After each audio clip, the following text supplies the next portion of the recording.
Bueno, terminamos la última clase viendo cómo Lot, después de haber huido de la destrucción de Sodoma y Gomorra, está ahí en el monte con sus hijas y tienen esos hijos de una relación incestuosa, ¿no? Y cómo ellos van a ser luego los patriarcas de unas tribus que van a ser enemigas del pueblo de Israel. Y estábamos con las promesas de Dios, tanto a Abraham como a Sara, con respecto a que iban a tener un hijo y que iba a ser el año siguiente, de aquí a un año, y ya la Biblia nos habla del nacimiento de Isaac. Eso está en el capítulo 21 de Génesis, en los versículos 1 al 5. Dice así la palabra: visitó Jehová a Sara, como había dicho, e hizo Jehová con Sara como había hablado. Y Sara concibió y dio a luz un hijo en su vejez, en el tiempo en que Dios le había dicho, y llamó a Abraham el nombre de su hijo que le nació, que le dio a luz Sara, Isaac. Y circuncidó a Abraham a su hijo Isaac de 8 días, como Dios le había mandado, y era Abraham de 100 años cuando nació Isaac su hijo. Una cosa bien importante a tener en cuenta. Bueno, aquí, leyendo este texto, uno ve que se repite algo de forma continuada. En el pequeño texto que hemos leído hay una repetición, que es que en el tiempo en el que Dios dijo, como Dios había dicho, como Dios había hablado, y como en el tiempo, como Dios había dicho, en el tiempo, tal, y repite 3 veces que ocurre lo que Dios dijo. Si Dios habla, no habla para jugar con nosotros. Cuando Dios dice algo, sus promesas son en el sí y en el amén. Eso es algo que tenemos que tener bien claro. Dios le dijo a Abraham que iba a tener un hijo, llegó el tiempo oportuno y llegó el hijo. Cuando dijo de aquí a un año, no, de aquí a un año. Es decir, si Dios ha dicho, es. No es que será, es que es, ¿no? Y luego vemos cómo Abraham hace algo que es lo que Dios le había dicho que hiciera. Así que Dios hace lo que dice y Abraham hace lo que Dios dice. Se genera una relación de mutua confianza entre Dios y Abraham. El Señor cumple su palabra y es indiscutible. Y Abraham hace lo que Dios le dice. Este es un binomio que debe estar en nuestras mentes para que en nuestra vida sea algo semejante. No es discutible. Si Dios ha dicho algo, lo va a hacer. Ahora depende de que nosotros hagamos nuestra parte. ¿Sí? Ambos cumplen su parte del pacto y todo sale bien. La promesa divina se materializó en el nacimiento de Isaac y el corazón de Abraham se volcó en su hijo. Imagínate, dice que tenía 100 años cuando nació Isaac, 25 años de espera, de angustia, de búsqueda, y ahora se había materializado lo que estaba buscando. Yo no sé si tú has tenido alguna vez un anhelo, una visión de conseguir algo, y estás anhelando aquello, y estás esperando, y estás buscando el día, y cuando llega, ¡wow! ¿Verdad? Ese día es, ¡wow! Ya llegó, ya conseguí el esfuerzo de tantos años, o la espera de tanto tiempo, ahora se ha hecho realidad. Y Abraham estaba entusiasmado con su hijo. Eso es bueno, ¿verdad? ¿O es malo? Se supone que es bueno, pero eso hizo que su relación con Dios empezara a menguar. Ahora tenía su corazón dividido entre el Señor y lo que el Señor le había dado. Nos puede pasar con el ministerio. Uno anhela tener un ministerio, lucha por ello, ora, y llega el día en que el Señor le pone en el sitio que uno quiere. Y entonces uno se centra tanto en el ministerio que se olvida de lo más importante, que es mantener viva la relación personal con Dios.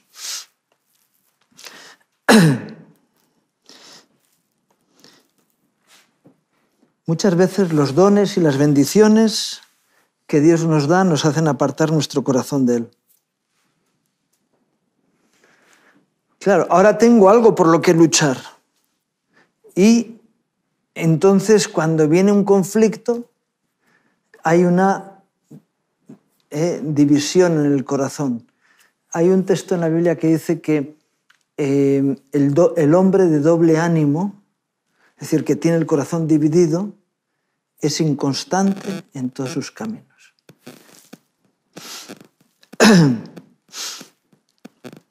Fijaros, Proverbios, en Proverbios 30, versículos 7 al 9,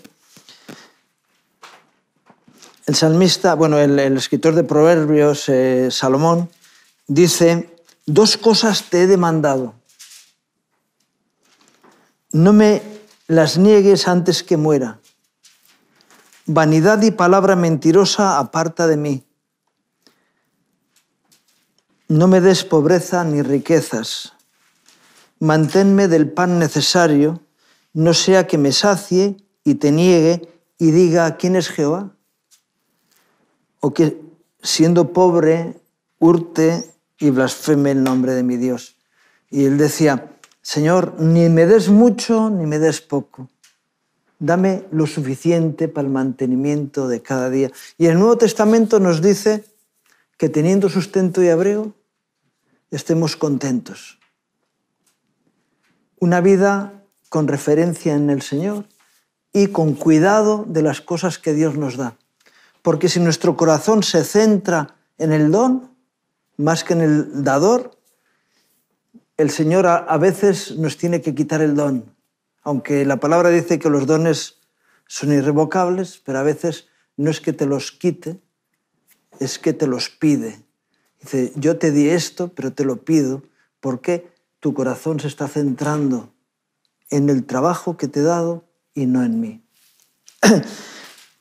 Bien, la promesa de Dios se había cumplido. Ahora había un propósito en la vida de Abraham. Ya no estaba dependiendo de la incertidumbre que suponía esperar cada día qué acontecería, ¿verdad? En los planes de Dios. Y esta nueva situación llevó al Señor a tratar con Abraham. Ahora Dios le dice: Abraham, tengo un problema contigo. Si leemos en el capítulo 22 y versículos 1 y 2 de Génesis,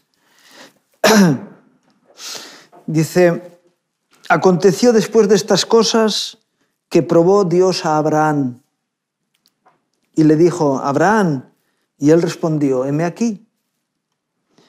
Y dijo: toma ahora tu hijo, tu único, Isaac, a quien amas, y vete a tierra de Moriah, y ofrécelo allí en holocausto sobre uno de los montes que yo te diré. Qué situación, ¿verdad? ¿Qué podía estar pensando Abraham?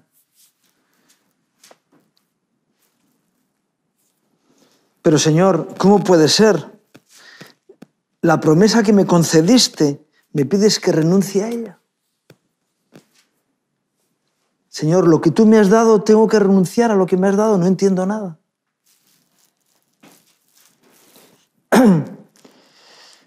¿Qué podía hacer ahora? Abraham no entendía por qué Dios estaba haciendo esto, ¿no? Pero él había confiado en el Señor. Y esto le había bendecido cada día de su vida. Muchas veces confió sin ver nada. ¿Os acordáis del llamado, no? Salió sin saber ni a dónde, ni a qué, ni por qué, ni para qué, pero confió en quien le llamaba. Creyendo en el Dios de los imposibles, había sido bendecido. Así, con todo el dolor de su corazón y sin más argumento que saber que el Señor era digno de toda confianza, se dirigió hacia el lugar señalado por Dios. Ahora nos dice el texto que le hace ir a un sitio que era, hemos leído, la tierra de Moriah. ¿Era un capricho que fuera allí? ¿O había una motivación, algo concreto que hizo que Abraham fuera con Isaac a sacrificarlo a el monte Moriah? No sé si alguien sabe dónde está ese monte.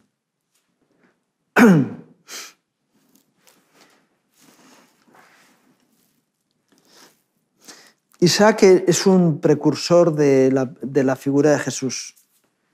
Y el monte Moriah es, la tierra de Moriah es Jerusalén. Entonces no había nada. En aquel lugar no había ninguna edificación, no había ninguna ciudad, era zona de montes. Pero era el sitio donde Jesús iba a ser sacrificado. Y el lugar donde fue puesto el altar, donde iba a ser sacrificado Isaac, hay algunos que dicen que era el mismo monte Calvario y otros dicen que era el lugar del templo. Pero bueno, si es uno o el otro, era en Jerusalén, donde Isaac iba a ser sacrificado. Otro aspecto que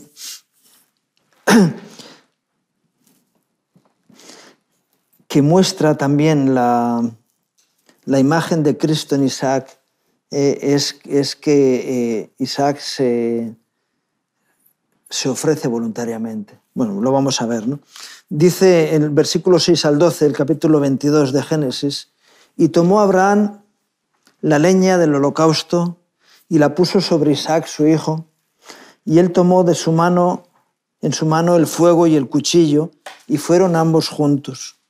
Entonces habló Isaac a Abraham, su padre, y dijo, Padre mío. Y él respondió, heme aquí, mi hijo. Y le dijo, he aquí el fuego y la leña, mas ¿dónde está el cordero para el holocausto? Y Abraham estaría pensando, el cordero para el holocausto.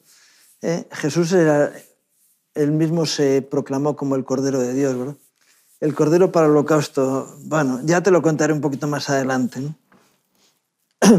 Y respondió Abraham, Dios se proveerá de cordero para el holocausto, hijo mío. E iban juntos. Y cuando llegaron al lugar que Dios le había dicho, edificó allí Abraham un altar y compuso la leña, y ató a Isaac su hijo, y lo puso en el altar sobre la leña, y extendió Abraham su mano y tomó el cuchillo para degollar a su hijo. Entonces el ángel de Jehová le dio voces desde el cielo, y dijo, Abraham, Abraham. Y él respondió, heme aquí. Y dijo, no extiendas tu mano sobre el muchacho ni le hagas nada, porque ya conozco que temes a Dios, por cuanto no le rehusaste tu hijo, tu único. 2 veces dice que Isaac es el hijo único. ¿Era el hijo único de Abraham? No. ¿Y entonces por qué dice tu único? Eso es, Isaac era único. Bueno, cada uno de nosotros somos únicos y irrepetibles, ¿verdad? Pero es que Isaac era en quien estaba la promesa de Dios. Es a través de él es que Abraham iba a tener una descendencia multitudinaria. Es decir, en Isaac te será llamado descendencia. Y eso Abraham lo tenía bien claro. Él no sabía qué iba a hacer el Señor. Pero él sabía que era a través de Isaac. Dice, si yo lo mato, el Señor lo resucitará, porque es a través de Isaac y no será otro Isaac segundo, sino que Dios no nos ha hablado de otra opción. Es la única opción que tenemos y es a través de esa opción. Entonces, es un asunto de Dios. Dios hará, Él sabrá. Él me dice algo que yo no comprendo, pero Él sabrá lo que hace. Vaya prueba de fe para su vida, ¿no? Decía yo antes que Isaac se ofreció voluntariamente. ¿Cuántos años tenía Isaac? 14. ¿Cuántos años tenía Abraham? 114. Si el chaval dice que de ninguna manera yo me ofrezco en sacrificio, echa a correr y a ver si su padre le alcanza, ¿no? Él se deja voluntariamente. ¿Qué le diría a Abraham a Isaac? Dice, confía en Dios. Sí, confía en Dios, pero me vas a cortar el cuello a mí. Y el resultado es que los dos acceden a un sacrificio, que era un sacrificio potente entre ellos, ¿verdad? Él respeta a su padre, le sigue y le obedece. Dile hoy a un joven, dile, mira, tienes que sacrificarte. Y ya, sacrifícate tú, ¿no? Y cuando Abraham le contó a Isaac su plan, él se ofreció voluntariamente. Y Jesús en el huerto del Getsemaní hizo lo mismo, ¿verdad? En Lucas 22, 41, 42 dice, si es posible, pase de mí esta copa, pero no se haga mi voluntad sino la tuya. Jesús se ofreció igual, de voluntariamente. No era la ilusión de su vida, ni Jesús estaba tan ilusionado, sino, si es posible, pase de mí esta copa. Pero tanto uno como el otro estuvieron dispuestos al sacrificio, ¿verdad? El Señor hizo que Abraham frenara su mano. Dios no quiere sacrificios humanos. Bueno, sí quiere sacrificios humanos, pero no de sangre, sino de que entregues tu vida al Señor, ¿no? Puede ser que alguien le diga, mira, ¿estás dispuesto a morir? ¿O estás dispuesto a dar tu vida cada día por mí? Pero en cualquiera de los dos casos, igual que el Señor dijo cada día muero, y el apóstol Pablo también dijo cada día muero, ¿verdad? Él nos pide morir a nuestro ego para proporcionarnos una vida mejor, ¿verdad? Dios no es partidario de la muerte, sino de la vida. Cuando alguien te diga, no, has de morir, sí, pero a tu ego. Dios no quiere que nadie muera. Es decir, la muerte no es parte del plan de Dios, sino que es la vida. Yo cuando hay alguien que dice, lo único que tenemos seguro es la muerte, yo le digo, mentira. La Biblia habla del testimonio de dos personas que no gustaron muerte. Uno es Enoc, al que ya hemos visto, y el otro es Elías. Elías tuvo de subirse a un carro de fuego, irse para el cielo en el carro de fuego. Y nos habla la palabra también que al final de los tiempos, los que quedemos o los que queden, no morirán, sino que seremos o serán transformados en un abrir y cerrar de ojos. Así que la muerte no es un destino seguro, obligatorio. Lo que sí es seguro y obligatorio, bueno, no es obligatorio, pero es seguro para el creyente, es la vida eterna, ¿verdad? Entonces, cuando alguien te diga, lo único seguro que tenemos es la muerte, le dices, de eso nada. Lo único que yo tengo seguro es la vida de Jesús en mí y la vida eterna, porque Dios me lleva por la eternidad con Él. Lo seguro no es la muerte, lo seguro es la vida. Amén.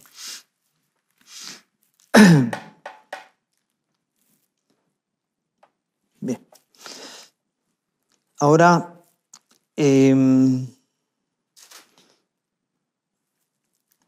nos cuenta en el capítulo 24 de Génesis, y los versículos 1 al 4, que Abraham era ya viejo. Qué noticia, ya cuando tuvo a Isaac ya era viejo, y muy avanzado en años, y Jehová había bendecido a Abraham en todo. Y dijo Abraham a un criado suyo, el más viejo de su casa, que era el que gobernaba en todo lo que tenía, pon ahora tu mano debajo de mi muslo, y yo te juramentaré por Jehová, Dios de los cielos y Dios de la tierra, que no tomarás para mi hijo mujer de las hijas de los cananeos, entre las cuales yo habito, sino que irás a mi tierra y a mi parentela y tomarás mujer para mi hijo Isaac. El versículo 1 nos dice que Abraham había sido bendecido en todo. Este todo muestra una vez más la absoluta fidelidad de Dios. Su gracia nunca se queda corta en aquellos que le sirven. El Señor lo proclamó, según podemos leer en Juan 12:26. Dice, si alguno me sirve, sígame, y donde yo estuviere, allí también estará mi servidor. Si alguno me sirviere, mi Padre le honrará. Es decir, el propósito de Dios para nuestras vidas es bendecirnos. Es igual que dice en Juan 10:10, ¿no? Yo he venido para que tengáis vida, para que tengan vida y para que la tengan en abundancia. El propósito de Dios es que nuestras vidas sean plenas, llenas. Igual que David decía en el Salmo 23, mi copa está rebosando. Dios no quiere vidas mediocres, sino quiere vidas plenas. Y esto es lo que pasó con la vida de Abraham. Él hace balance de su propia vida, dice, había sido bendecido en todo. Abraham juramenta a su criado para que vaya a buscar esposa para su hijo y le manda que vaya a su propia familia a recoger, a buscar a alguien para que sea la esposa de Isaac, ¿no? Él considera que su propia familia es más digna que aquellas del sitio donde vivían y envió a buscar una esposa para Isaac, de ella, de su familia, ¿no? Dice en los versículos 5 al 7, es decir, a continuación de lo que hemos leído, el criado le respondió, quizá la mujer no querrá venir en pos de mí a esta tierra. ¿Volveré pues tu hijo a la tierra de donde saliste? Y Abraham le dijo, guárdate que no vuelvas a mi hijo allá. Jehová Dios de los cielos que me tomó de la casa de mi padre y de la tierra de mi parentela, y me habló y me juró diciendo, a tu descendencia daré esta tierra. Él enviará su ángel delante de ti y tú traerás de allá mujer para mi hijo. Ante la duda expuesta por el siervo de Abraham, este le dejó bien claro que no era cuestión de volver a la tierra donde salió. De allí lo había sacado Dios y le había dado promesa en la tierra en la que estaban, que sus descendientes iban a tener posesión de ella. Abraham tenía clara la revelación de Dios para su vida y que el Señor tenía un plan especial para su familia y que tenía que ser precisamente en aquella tierra. Él no sabía por qué. No era un experto geógrafo, pero él sabía que en ese lugar era donde Dios quería que estuviese su familia. Y ante la posibilidad de su muerte, Abraham ordena a su siervo que bajo ningún concepto permitiera que su hijo volviera a la tierra de su parentela. Hay un plan humano y hay un plan divino. Y Abraham había apostado por este segundo, por el plan divino, ¿no? Si leemos un poquito más adelante, a continuación, versículos 10 al 14, dice, y el criado tomó 10 camellos de los camellos de su señor y fue tomando toda clase de regalos escogidos de su señor y puesto en camino, llegó a Mesopotamia, a la ciudad de Nacor, e hizo arrodillar los camellos fuera de la ciudad junto a un pozo de agua a la hora de la tarde, la hora en que salen las doncellas por agua. Y dijo, oh Jehová, Dios de mi señor Abraham, dame, te ruego, el tener hoy buen encuentro, y haz misericordia con mi señor Abraham. He aquí yo estoy junto a la fuente de agua, y las hijas de los varones de esta ciudad salen por agua.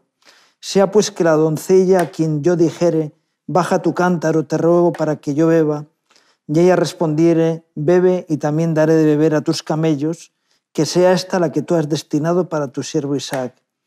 Y en esto conoceré que habrás hecho misericordia con mi señor. El siervo de Abraham pone su labor en manos de Dios. Le pidió al Señor que prosperara su camino, no se confió en su propia pericia, sino que buscó la gracia de Dios. Esto nos enseña un ejemplo para nuestras vidas, ¿no? Y gestiones.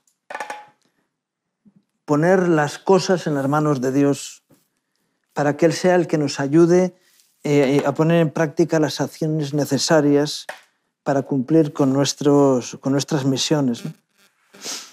Fijaros, en la carta a los Filipenses, el apóstol Pablo escribe en el capítulo 2 y versículos 12 y 13: Por tanto, amados míos, como siempre habéis obedecido, no como en mi presencia solamente, sino mucho más ahora en mi ausencia, ocupaos en vuestra salvación con temor y temblor, porque Dios es el que en vosotros produce así el querer como el hacer por su buena voluntad. Hay un querer, pero para que haya un hacer, a veces decimos, no, yo sé lo que Dios quiere, ahora yo me voy a esforzar en hacerlo. Y no, Señor, hazlo tú a través mío. Y el siervo de Abraham le dijo, Señor, bendíceme en lo que estoy haciendo. Y le pone una prueba, y esa prueba se cumple. Ahí está Rebeca, que cuando este hombre le dice, dame de beber, cumple con la prueba que el siervo de Abraham había puesto al Señor, ¿no? Si seguimos leyendo versículos 21 al 24, en Génesis 24, dice, y el hombre estaba maravillado de ella, callando para saber si Jehová había prosperado su viaje o no. Y cuando los camellos acabaron de beber, le dio el hombre un pendiente de oro que pesaba medio siclo y 2 brazaletes que pesaban 10. Y dijo, ¿de quién eres hija? Te ruego que me digas, ¿hay en casa de tu padre lugar para donde posemos? Y ella respondió, soy hija de Betuel, hijo de Milca, el cual dio a luz a Nacor. Y entonces este hombre dijo, mi oración ha sido oída. Rebeca era hija de Betuel, sobrino de Abraham. Todo encajaba, la chica había cumplido con los requisitos de la oración y además era parte de la familia de su amo. Ahora solo faltaba que Rebeca accediera a ir con él. Y dice en los versículos 58 al 61 del mismo capítulo, y llamaron a Rebeca y le dijeron, ¿irás tú con este varón? Y ella respondió, sí, iré. Entonces dejaron ir a Rebeca, su hermana, y a su nodriza, y al criado de Abraham y a sus hombres. Y bendijeron a Rebeca y le dijeron, hermana nuestra, sé madre de millares, y posean tus descendientes la puerta de sus enemigos. Entonces se levantó Rebeca y sus doncellas, y montaron en sus camellos, y siguieron al hombre, y el criado tomó a Rebeca y se fue. Su trabajo había concluido, se volvió a la tierra prometida en la que Abraham esperaba para poder casar a su hijo Isaac. Es curioso ver cómo Betuel y Labán enviaron a Rebeca con una profecía que concuerda con las promesas de Dios a Abraham. Y le dijeron, sé madre de millares. Es decir, la misma promesa que Dios había dado a Abraham, ahora a sus propios parientes, a la sobrina, le dan la misma profecía. Y en el versículo 67, dice, y la trajo Isaac a la tienda de su madre Sara, y tomó a Rebeca por mujer, y la amó, y se consoló Isaac después de la muerte de su madre. El plan de formación de la familia de donde iba a cumplirse la promesa de la multiplicación de los descendientes de Abraham, Isaac y Rebeca se materializó y se unieron en matrimonio. Ya prácticamente estamos terminando con la vida de Abraham, pero me gustaría leeros en el capítulo 25, versículos 1 al 5. Es solamente una curiosidad, pero dentro de la historia entra. Antes os pregunté cuántos hijos tenía Abraham o si era el único, era Isaac, ¿no? Y me habéis dicho, no, estaba Ismael. Pero Abraham tuvo más hijos. Y esto es lo que nos cuenta aquí. Dice, Abraham tomó otra mujer cuyo nombre era Cetura, la cual le dio a luz a Zinrán, Joksán, Medán, Madián, Isbac y Súa. Y Joksán engendró a Seba y a Dedán, e hijos de Dedán fueron Asurín, Letusín y Leumín. E hijos de Madián, Efa, Efer, Anoc, Abida y Elda. Todos estos fueron hijos de Cetura, y Abraham dio todo cuanto tenía a Isaac. La Biblia nos muestra la realidad de la paternidad de Abraham, que fue ampliada al tomar por mujer a Cetura, con quien tuvo 6 hijos más. Aunque toda la herencia de Abraham fue únicamente para el hijo de la promesa, para Isaac, ¿no? Por lo demás, la vida de Isaac, desde el punto de vista histórico, fue de transición entre 2 personajes fundamentales. En la historia bíblica, Abraham y Jacob. Y Isaac es un personaje intermedio, aunque hemos visto cómo era figura de Jesús, fue un personaje intermedio entre su padre y su hijo. Y bueno, aquí terminamos lo que es la historia de Abraham, que nos ha llevado 3 clases, ¿no? Es decir, ha sido un trabajo importante.